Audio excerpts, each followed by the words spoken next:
Xavier, what have these last couple of weeks been like for you transitioning back from slot back to quarterback?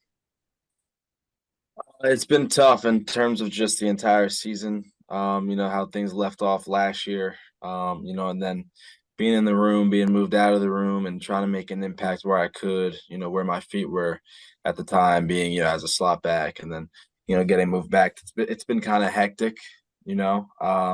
Thankfully, I've been playing the position for a while, so there wasn't too much of a leap. But it's hard to improve at quarterback while you're in the slot back room. You know what I mean? So that definitely makes things more difficult. But it's been crazy. It's definitely not how I planned things to be. It's not how I expected it to be before the season started. But I try to play the cards I'm dealt as if they're the ones I wanted, to try to make the most out of the opportunity. So, do you feel a little more comfortable this week heading into this game against UAB, having the game against Temple under your wings?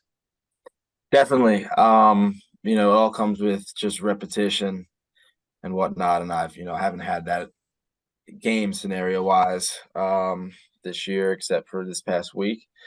So every game helps, to add under for experience, to put under your belt. So it's good going in. I feel good going into this week. I felt good going into last week. Obviously, like I said, I got to deal with what I have, and that's just with the experience that I had from past years.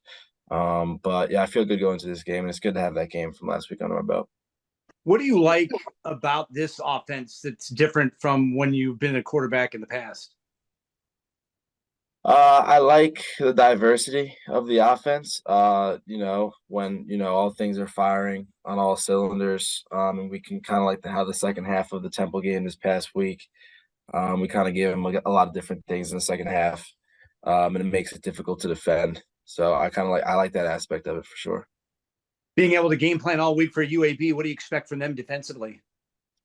We know they're big. We know they're stout. They got athletes everywhere. So all I know is we're gonna have to be at our best. Execute at an extreme high level. To have a chance to win for sure. Thanks, Xavier. Yes, sir. Wags.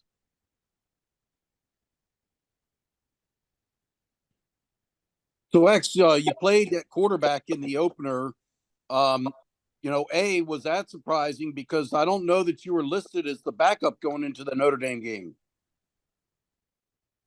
Yeah, I wasn't the backup going into the Notre Dame game. Actually, I was playing a lot of slot back that week and the week prior. I got the call in the moment to go in and step in for when Ty's knee brace got messed up on the slide. So just like I always do, I handle, the opportunity when I'm called, and I went in there and did what I had to do and came back out. And no, I wasn't necessarily ready for that or prepared for that or expecting that, I should say. But I've always kind of rose to the occasion when my number's called, no matter if I see it coming, years down the road or a couple of seconds before. So, yeah. And in that game, I think you had two plays in which you took a reverse. I think one was designed as a pass. I don't remember if the other was as well, but it looked like you were heading for a role as kind of slash, doing a variety of things. What happened after that? You you dropped out of the rotation a little bit. Yeah, I mean, I guess, that's a question probably better asked towards our coaches. Those obviously weren't my decisions, but we got to work with what we got, and I just happened to not be. Like I said, I got moved position, so I was kind of in a situation where I got moved to a full-time slot. I wasn't in the quarterback room for months, 3 months, 2 months, and kind of was making the transition to be a full-time slot back, which incorporated having to learn all the pieces to doing that, which is not just with the ball in my hands, but with the ball out of them. So that was taking time.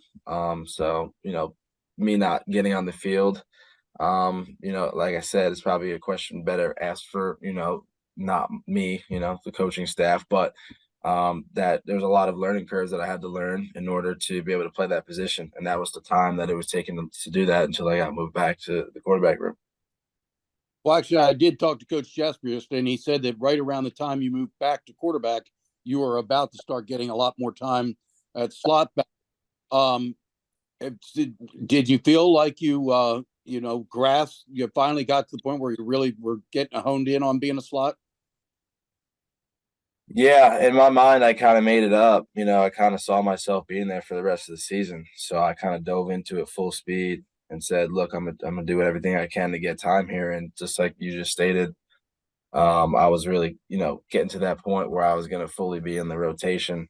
And then that's exactly when I got moved, which has kind of been like the roller coaster of this year.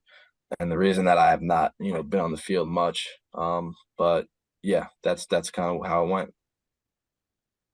So when exactly Blake got injured? Was that the following week? Did you move to quarterback, or were you still kind of doing double duty? Because I think initially you would have been the third string quarterback because they had Ty and Braxton, but then when Ty went down, that moved you up the depth chart. But initially, after Blake Horvath got hurt, were you still practicing at both slot and quarterback? So that following week, I think it was that Monday and Tuesday, I was just playing slot back. And then that Wednesday, I took my first reps back at quarterback since August. And then since then, I've been a quarterback since. So how hard was it to, reacclimate to being a quarterback? I mean, Coach Jaspers told me yesterday it's kind of like riding a bike, but at the same time, it's not. All the steps, everything that you do is totally different from slot. And you've been, retraining your brain to be a slot. How long did it take to get where you were comfortable playing quarterback again? Couple minutes. I honestly felt comfortable as soon as I put my hands under the center. Yeah, there's some different nuances and stuff that I missed not being there for so long.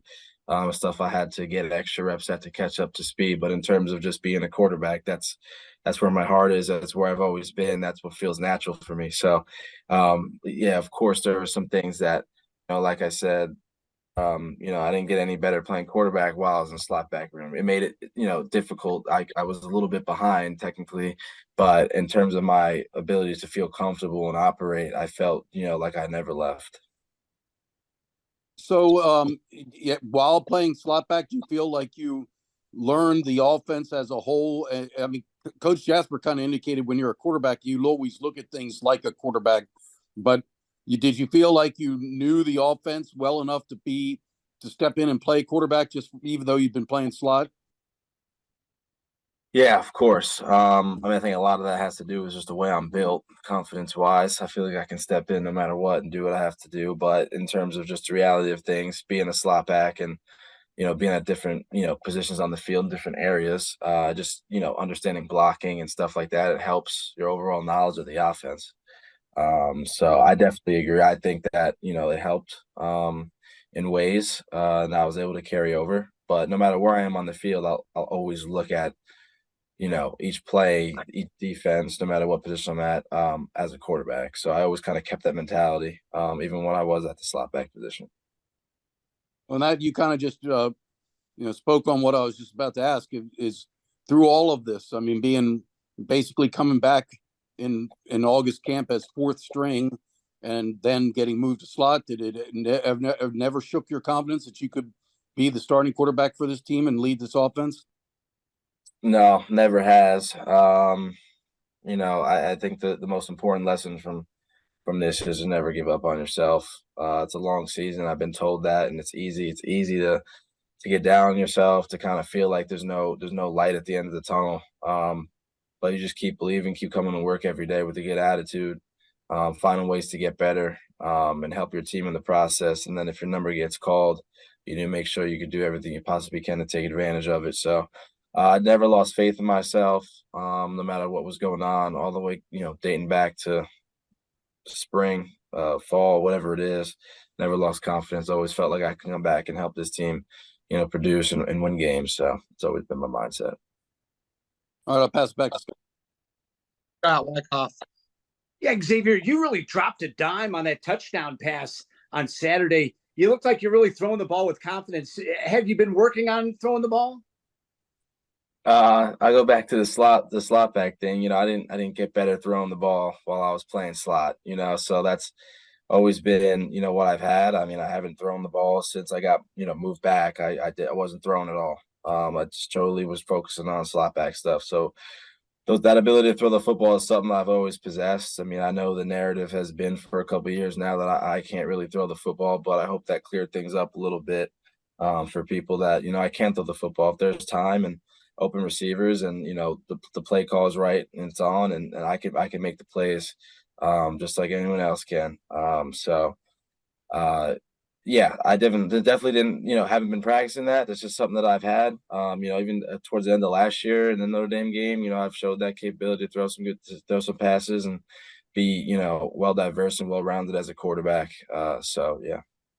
What's the mood in the room right now? You guys still have a couple big goals ahead of you, but it's going to really be tough. You're going to have to really put your nose to the grindstone. How are guys handling it and heading out to the practice field?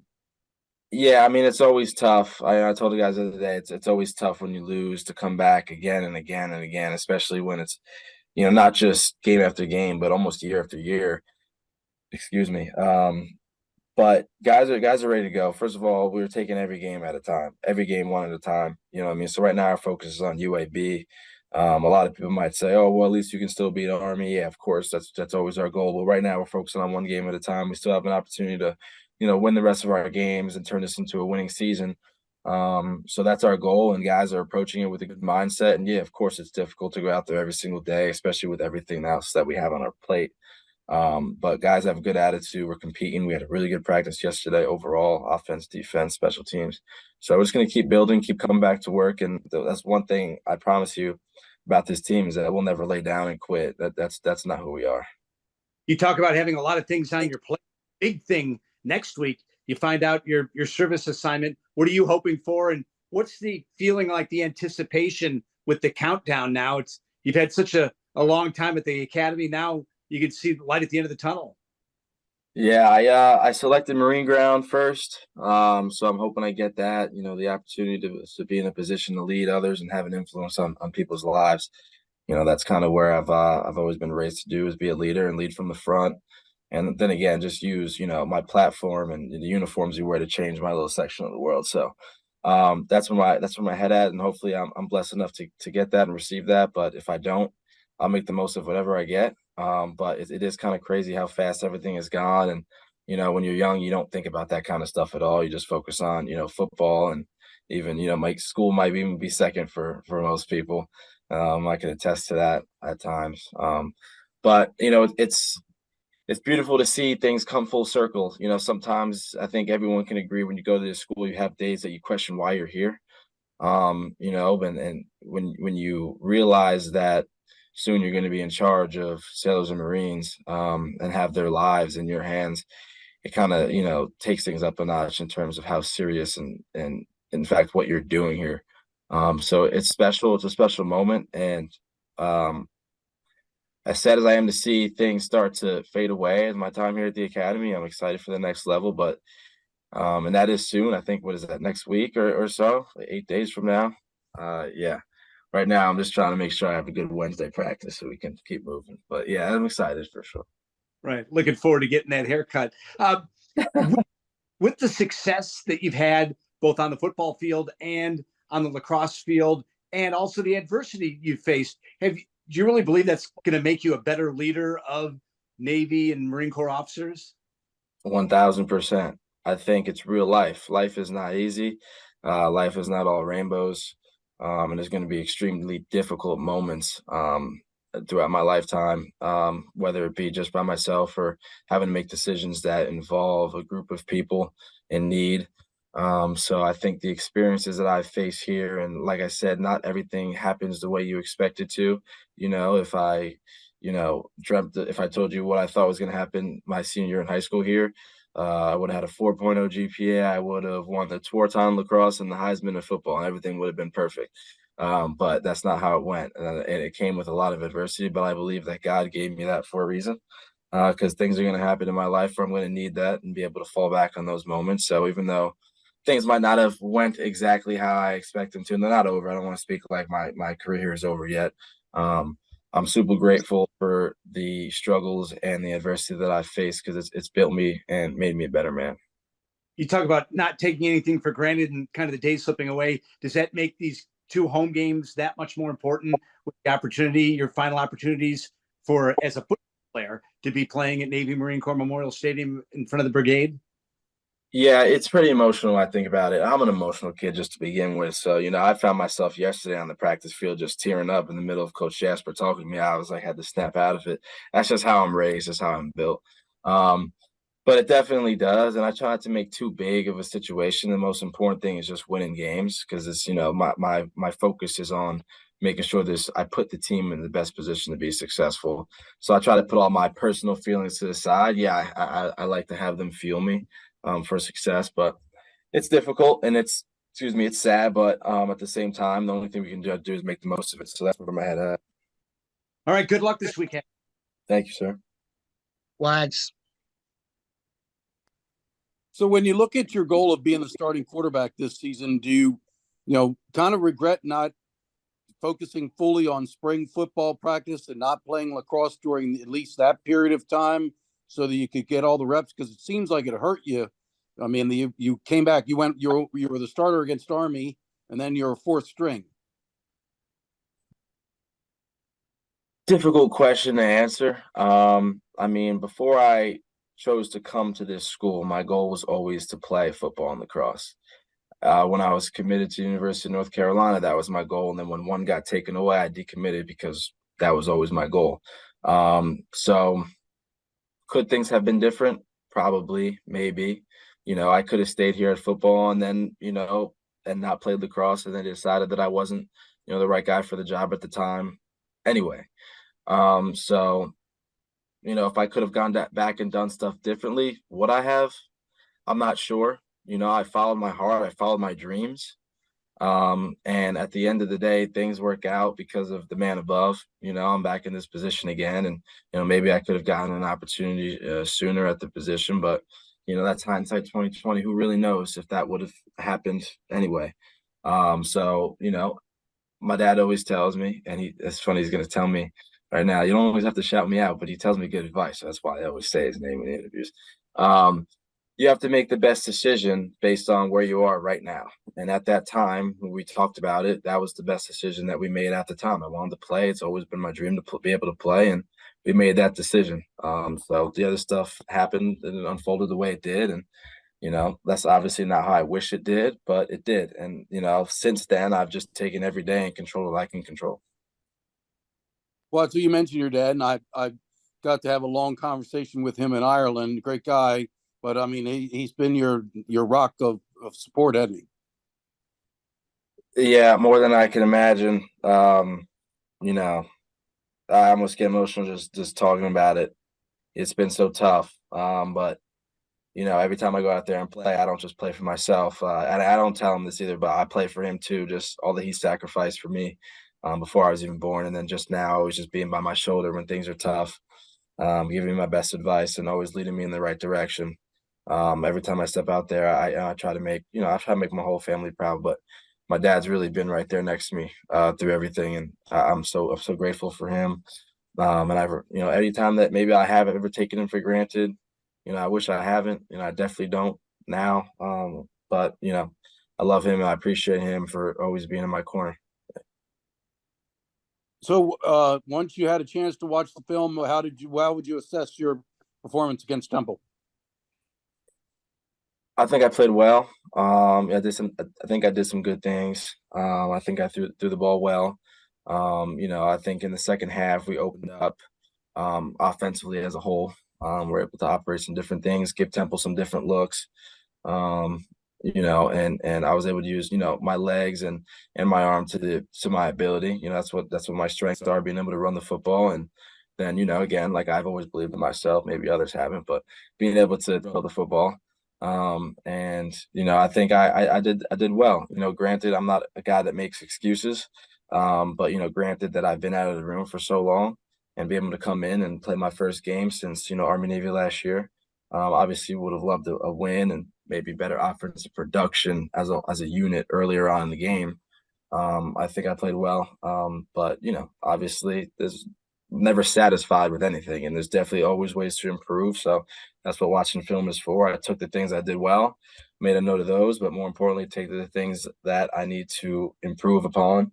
And I think a lot of those things just come from more repetition, game speed reps, and stuff like that. So I think I did well, but we'll move on from it and make sure we're even better this week.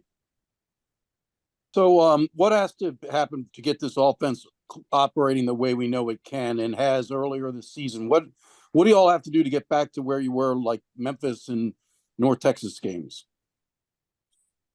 Let's see. I mean, I think one improvement that we made last week was the first time all year that we didn't have any offensive penalties in terms of false starts, delay games. We had no ball on the ground. So there's a lot of things that get lost in the mix because people just look at the outcome. But so there's little things here. When one thing goes up, we need to be able to, another thing goes down. So we need to figure out how to keep all those things up. It's so complicated because there's so many areas, and when you go back and watch the film, I'm sure you've heard it from the coaches talking to you. It's always one block here, one angle here. If we just took a better angle to the linebacker, we could have prevented us from scraping out.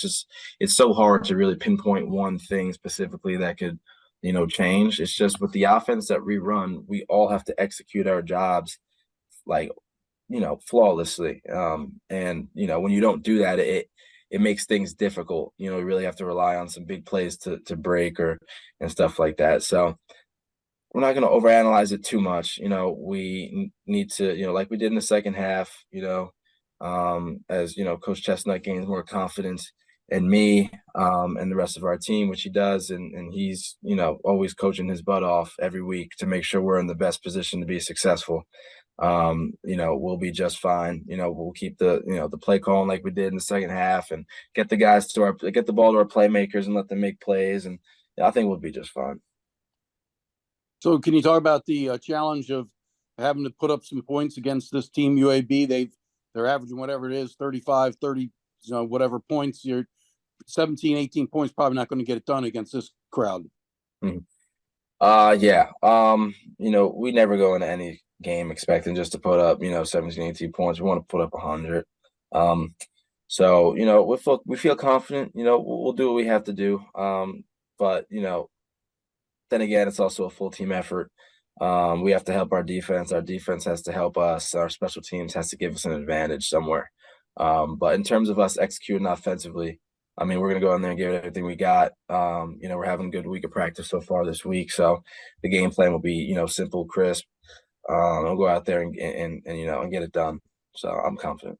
Coach, just the difference in the second half offensively than what you guys did in the first, because it certainly seemed like things started to pick up for you a little bit in the second half as you went back and looked at the tape. Yeah, absolutely. We did a little better job blocking at times. We were able to push the ball down the field in the pass game, so absolutely helped us in the second half. Conceptually, the pass plays continue to be there. As you've indicated, when those come up, you've got to hit those. Is that the one positive right now, at least, that conceptually those things are still very much working right now and getting you open people? Yes, absolutely. And I thought X did a good job of throwing the football, on Saturday in those moments. So that is very encouraging.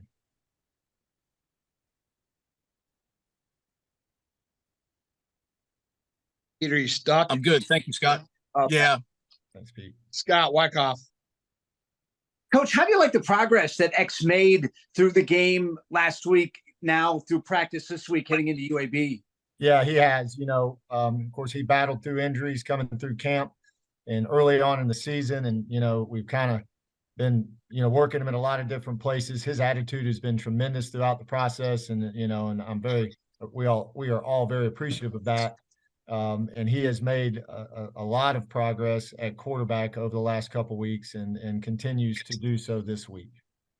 It's amazing that a guy who had been in the slot back room for so many weeks dropped a dime like that to Eli in the end zone. He looks like he's really throwing the ball well. Do you see that in practice? Yes, absolutely. He's doing a good job in practice. He's really improved there, significantly just since the spring, so that is something that obviously is encouraging, and his confidence in being able to throw the ball obviously is important as well. And, and he seems to be growing in that. I know the goal going into Temple was to get the ball into the playmakers' hands. I would imagine that's even more magnified now against a UAB team that has shown that they can put some points on the board. Yes, absolutely. We have to prioritize our guys that we know can do things with the ball in their hand, and we're working hard on that in practice. How is the offensive line doing coming off? I know the bye week, you got a little bit healthier. How are they doing coming into UAB? We're still banged up a little bit. We're doing, somewhat better. I thought yesterday we went out and, had a good practice, and the guys attacked it. So, I'm hopeful and encouraged that we'll be able to go out and put together a solid game for 4 quarters, this week. Can an offense play off the energy of a home crowd like this Saturday on a Veterans Day at home? There's no question about it. Home crowd energy, that's a huge advantage. Obviously, it's the home team advantage. So, I know our guys will feed off that for sure. Thank you. Yes, sir. Flags.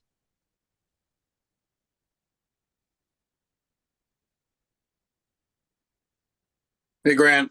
Hey, So obviously 3 straight games of some struggles offensively. What do you feel has to be done to get this offense operating the way we know it can, the way it did earlier in the season against Memphis and North Texas and some other games? yeah, absolutely. We've got to do a better job keeping people off balance and getting back to some of the core values of what we've talked about. We want to be offensively, going back, to when we were building it out in the spring and continue to build it out now. So we need to make sure we're doing that, being multiple in the things that we're doing, so that we can help our guys, have an opportunity to make plays.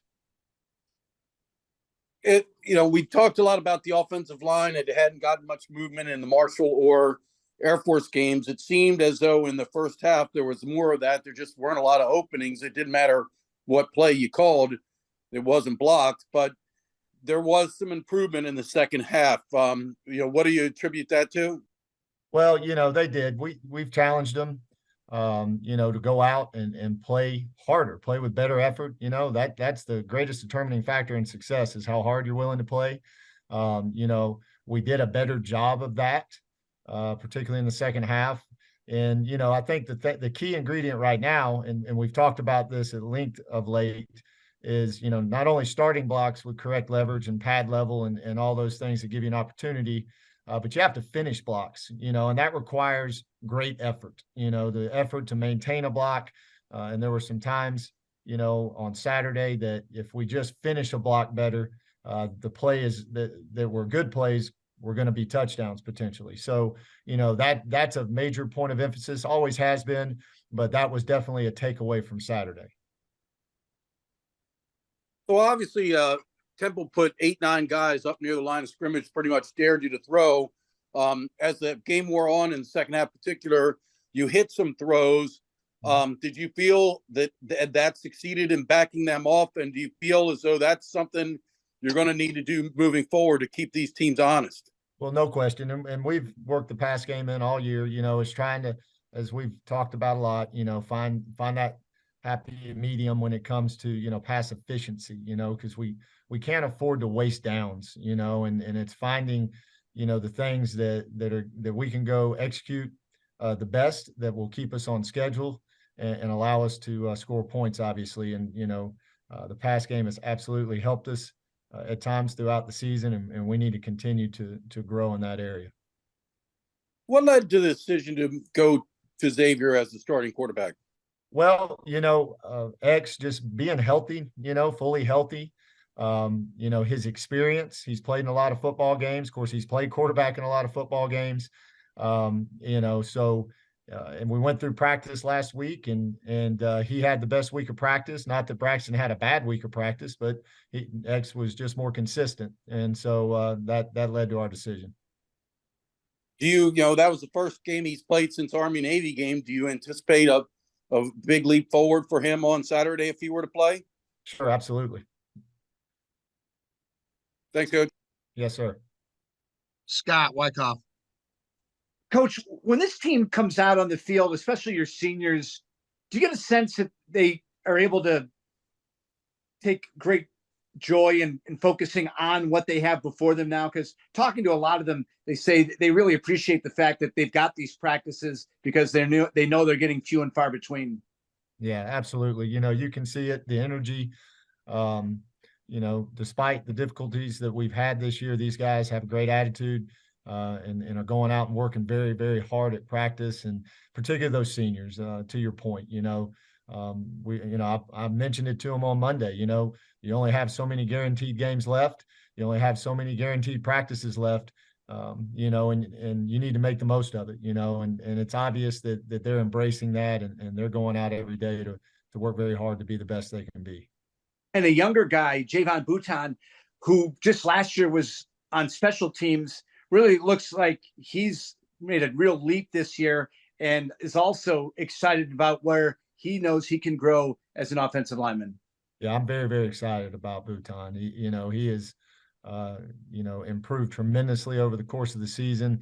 If he hadn't have hurt his ankle, I think if he wouldn't have hurt his ankle, I think he would be that much further along right now. He takes a lot of pride in going out and doing his job and trying to get better every day.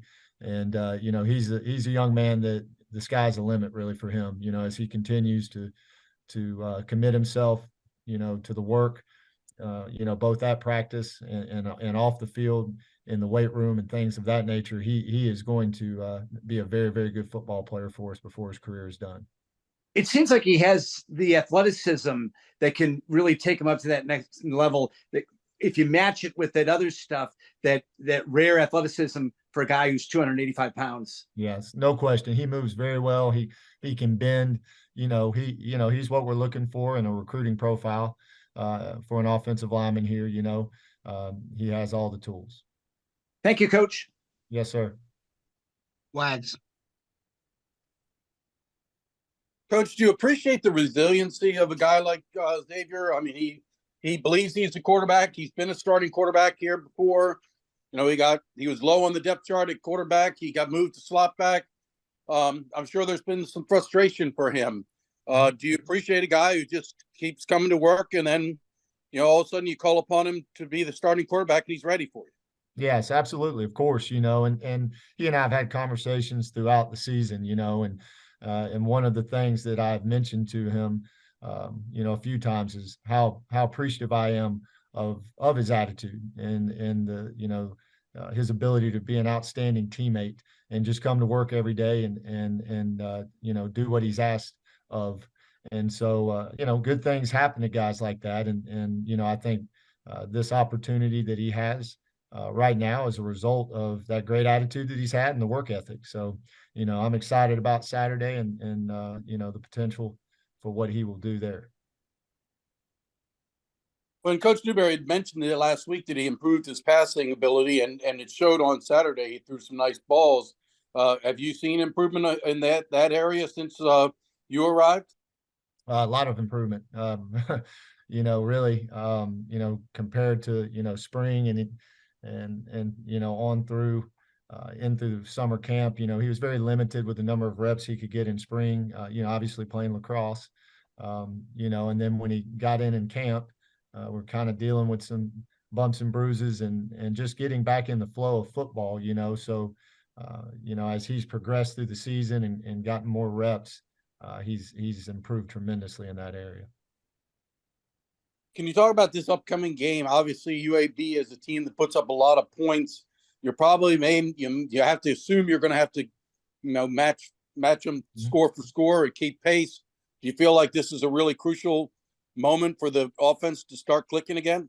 Sure, absolutely. We've approached every game with that attitude. We want to do our job at an elite level.